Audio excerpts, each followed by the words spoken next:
E aí, quem vai pular a fogueira? Ninguém!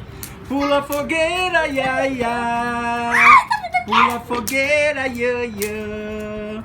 Cuidado para não queimar o fundilho do... Não sei como cantar. Vamos pular, vamos pular. Quem vai pular? Eu. Pula, João, pula. Não, você vai pegar fogo. Olha, Matheus, vem pular. Fogueira.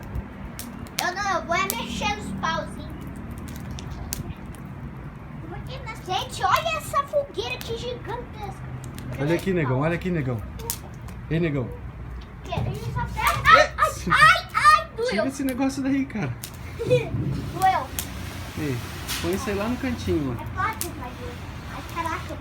Que fogão quente, né, João, que ficou? Ai, minha cara tá pegando fogo. Eu tô a fim de assar um baby beef.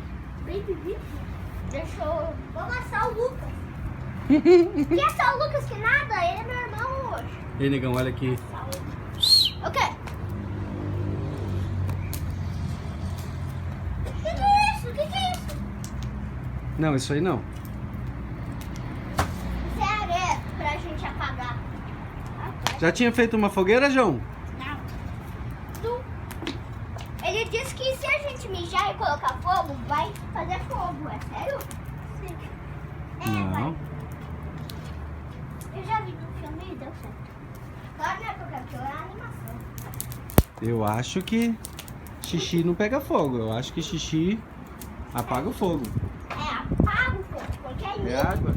Também areia. Aqui é selva! Também álcool. Álcool faz pegar fogo.